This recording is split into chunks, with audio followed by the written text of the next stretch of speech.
guys, welcome back to my channel. My name's Maxine and you are welcome here to express your thoughts. Yeah, this is my booktube channel where I talk about books. This is my July wrap up and you know how people think that you have to constantly read. If you're a booktuber, you have to read like 15 books in a month. But you know what? I have been very proud of the books that I've read. And 1, 2, 3, 4, 5, 6, I've read 7 books. And you know what? For me, that is an accomplishment because I have suffered with a reading slump that lasted for years. And I am slowly falling in love with reading, and BookTube has really helped to kind of push me to read books and share my thoughts and have this wonderful community where we talk about the things we love, and that is books. I'm very happy with the 7 books that I've read, and you know what? Good job, Max. Good job, Maxine. So the first book I'm going to talk about is The Silence of the Girls by Pat Baker. It is a retelling of Troy, or the Trojan War, but it is in the eyes of Briseis and her experience since the sacking of her city all the way up to the sacking of Troy. And we do encounter, of course, we encounter Achilles and Patroclus and how their relationships with each other, and Briseis and her relationship with the other slave women in the campsites form. It is quite a gruesome, some of the bits here are quite gruesome, especially during the battles. But you know what, like, I respect Pat Baker for that because, again, it is war and it is set in a time where they use swords and spears, and it is refreshing in a way. And I have thoroughly enjoyed this. If you love retellings of Greek mythology and Greek stories and legends, I would highly recommend Pat Baker. It's quite a short read, but also it's like you can't expect it to use not modern language, but some phrases that are a little more understandable for us. But yeah, I think I gave this a 4 stars because it has its own flaws just because of the language that was used throughout the book, but I still enjoyed it, and I always love myself a retelling, especially on the women's point of view. Enjoyed this. Next book that I'm gonna talk about is Enchantment of Ravens by Margaret Rogerson. I picked this out because I really wanted to read The Sorcery of Thorns, but they didn't have it yet because it wasn't published in the UK until, or it's not going to be published in the UK until 8th of August. And it's about Isabel, who is, basically in this world, we have, you know, the fairies, and they can't craft. So, like, crafting is like cooking and painting and anything that you create with your hands. So basically there is this symbiotic relationship between humans and the fairies, where they get things from the fairies. The fairies get crafts from the humans, like paintings and clothes and baked goods, and the humans get like favors in return, like you know, you can have really nice hair, or you can have a protection on your house, and all that jazz. And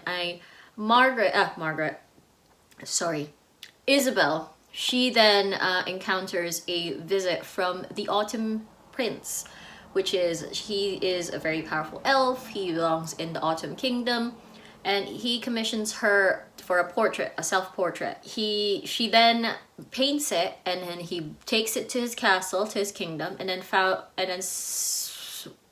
somehow the painting shows human emotion and weakness that is considered weak for the Fae folk.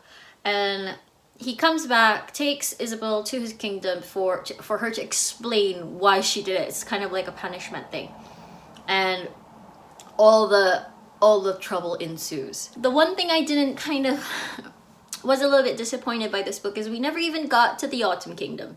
We made it to the surrounding, like the forest where the Autumn Kingdom is, but we never got to go to the court.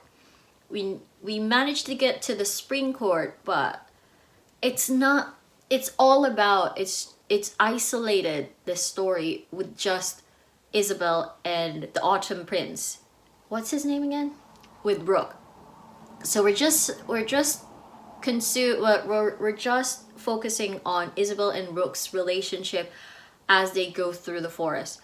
But the conflict is there, but it got a little bit complicated because there's so many, like, the world building isn't that great, because again you get the 4 seasons: spring, summer, autumn, and winter courts, and then but you only get brief mentions and brief snippets of those courts.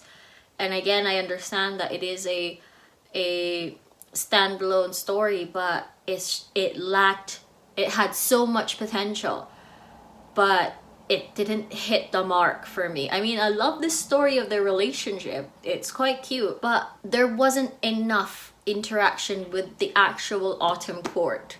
We got more interaction with the spring court than we got from the autumn court, where the first conflict has begun. It's a 4-star for me, just because I wish there was more. And to be honest, I wish there was. It felt like a beginning of a series, but just, we needed more, but there was none. And 4 stars for me, just because I love the story of how Rook and Isabel fell in love, but I wish there was more. I wish there was more of this book, but look at that cover. It's so beautiful. And yeah, I am excited for Margaret's The Sorcery of Thorns and Vespertine, and I can't wait. I think Sorcery of Thorns is about a librarian, and then Vespertine is about nuns, and I'm excited about the nuns. But yeah, I thoroughly enjoyed this as well. It was quick read, and I think it's only like 296, a little bit shy of 300, but yeah, it's a one-day read, to be honest. Next book I would like to talk about, and by the way, the books that I mentioned are not in any order. I forgot when I read the books, to be honest, but next book I want to talk about is Heartless by Marissa Mayer. And I am in love with Gilded, and that was the only book that I've read from her. And this book, it came out before Gilded, but it's a retelling of Alice in Wonderland, but it's focused on the story of the Red Queen and why she is who she is in the iconic original source material. And I've got to say, I wish I read this in one sitting. I really wish I did, because I think the emotional impact that it was supposed to have, I didn't get, because I was reading this sparsely throughout like a couple of days. In the end, like, this tragedy happens. We end up with her completely a 180 from her original characteristics of being a sweet, aspiring baker into this just angry woman. Fair, because there was a tragedy that happened, but I feel like if I read it in one go, I would have felt it more. It's just that I became detached to the book, and somehow there wasn't enough payoff. So we follow Catherine, who is the daughter of a marquis, and she is an aspiring baker as well. She's good at baking, and she made these tarts to bring to the king. And then at the ball, where she was supposed to present the tarts, she heard a rumor that the king was going to propose to her, and she ran away. And when she ran away, she met the court joker, which is Jest. Basically, Jest is the joker, and he helps the king to kind of court Catherine, but in a way he's also falling in love with Catherine. And I'm not gonna spoil any more of this, because I don't know if some of you guys haven't read this before, but some of you have. But it's just how the Red Queen became who she was in the original source material. And yeah, I've enjoyed it. I just wish I've read it in one go, so I can have the emotional payoff that this book probably intended to have. At the end, I was like, I understand, but meh. I feel like I felt more for a side character than the main character, and that side character is Hata. Okay, I need to talk about it, but if you're planning to read this, pause this or mute me, and then I'll put a timestamp to when you can skip to the next book. But yeah, so Hata I know he in this story, his storyline is he's slowly going mad. That's his kind of prophecy, and he's trying to escape fate. But what happens is like the surprise that you get at the end of why he was so mean to Catherine, or never accepted Catherine to be part of the group, the group that was at the tea party, or Catherine as a person. He just didn't like Catherine, and I thought, like, why? Does he know that she's just gonna be bad in the end? It's because he was in love with Jest.